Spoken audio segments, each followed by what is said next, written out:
রেস্টুরেন্টের কর্মীদের উদ্যোগে রক্তদান শিবির ৩০ জনের স্বেচ্ছায় রক্তদান দুর্গাপুরে সিটি সেন্টারের একটি বেসরকারি রেস্টুরেন্টে আয়োজিত হলো স্বেচ্ছায় রক্তদান শিবির। রেস্টুরেন্টের কর্মীরা এই উদ্যোগে সামিল হয়ে স্বেচ্ছায় রক্তদান করেন। দুর্গাপুর মহকুমা হাসপাতালের ব্লাড সেন্টারের তরফে শিবিরে রক্ত সংগ্রহ করা হয়। রক্তদানকে ঘিরে কর্মীদের মধ্যে ছিল যথেষ্ট উৎসাহ ও উদ্দীপনা। কর্মীদের এই মানবিক উদ্যোগকে সাধুবাদ জানান উপস্থিত বিশিষ্টজনেরাও।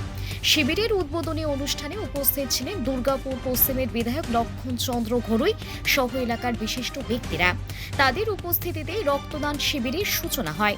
রক্তের চাহিদা মেটাতে রেস্টুরেন্টের কর্মীদের এই উদ্যোগকে প্রশংসা করেন উপস্থিত সকলে। রেস্টুরেন্টের কর্ণধার বিশ্বজিৎ ঘোষ জানান, সামাজিক দায়বদ্ধতা থেকে এই উদ্যোগ নেওয়া হয়েছে। তিনি বলেন, রক্তের প্রয়োজন সবসময়ই থাকে, সেই কারণেই কর্মীদের নিয়ে রক্তদান শিবির করার সিদ্ধান্ত নেওয়া হয়।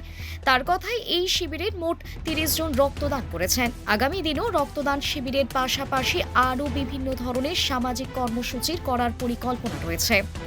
অন্যদিকে দুর্গাপুর পশ্চিমের বিধায়ক লক্ষণ চন্দ্র ঘরুই বলেন, মানুষ এখন আগের তুলনায় অনেক বেশি সচেতন হচ্ছেন। বেসরকারি প্রতিষ্ঠানও রক্তদান শিবিরের আয়োজন এবং কর্মীদের স্বতঃস্ফূর্ত অংশগ্রহণ অত্যন্ত ইতিবাচক বলেও জানান তিনি। সামাজিক দায়বদ্ধতার বার্তা দিয়ে রেস্টুরেন্ট কর্মীদের এই উদ্যোগ ফের মনে করিয়ে দিল, রক্তদান শুধু একটি মানবিক কাজ নয়, সংকটের সময় একজন মানুষের জীবন বাঁচানোর অন্যতম গুরুত্বপূর্ণ মাধ্যম। রক্তদান শিবির অনুষ্ঠিত হচ্ছে সরকারি হাসপাতালে, সেই রক্ত যাচ্ছে, কতটা উদ্যোগ ভালো লাগছে? এটাই তো পরিবেশ তৈরি হয়েছে বাংলাতে, যে পরিবেশ ছিল না সেই পরিবেশ তৈরি হয়েছে। তাই আজকে একটা ক্যান্টিনের পক্ষ থেকে ব্লাড ডোনেশন হচ্ছে। আর কবিতার মতো লোক তো আছে আমাদের, জানি আমরা, কবিতা আমাদের স্পেশালিস্ট, সারা দুর্গাপুরে সর্বত্রভাবে তিনি কাজ করে চলেছেন। মহকুমা হসপিটালের পক্ষ তত্ত্বাবধানে হচ্ছে। আর ক্যালকাটা ক্যান্টিনের পক্ষে উদ্যোক্তা নেওয়া হয়েছে। অনেকেই এখানে ব্লাড ডোনেশন শুরু হয়ে গেছে, অনেকে দিচ্ছেন। এটাই সময়োপযোগী কার্যক্রম। এখানে দুর্গাপুর এই মুহূর্তে মেডিকেল হাব। আজকে ঝাড়খণ্ড থেকে শুরু করে দুর্গাপুর এই বিস্তীর্ণ যে এলাকা আড়বঙ্গের 8-10টি জেলায় চিকিৎসার জন্য আসেন। তাই মানুষের রক্তের সবসময় সমস্যা হয়।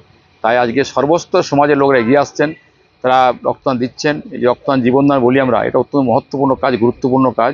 সেই কাজে অংশগ্রহণ করেছেন, সকলে মিলে করছেন। আর কবিতার মতো লোক আছে বলে এটা আরও সুন্দর করে হচ্ছে। তাই আমরা খুব খুশি। তবে মানুষকে ধন্যবাদ জানাবো যারা ব্লাড দিচ্ছেন। যারা দেননি, অনুরোধ করবো, আসুন, এগিয়ে আসতে হবে, মানুষের কাজে লাগতে হবে, সমাজের কাজে লাগতে হবে। আর এটা অত্যন্ত গুরুত্বপূর্ণ কাজ। সেই কাজে একসঙ্গে যদি কাজ করি, দুর্গাপুরের যে সমস্যা ছিল সেটা মিটে যাবে। এবং এটা সময়োপযোগী কার্যক্রম। আমি আসতে পেরে গর্বিত।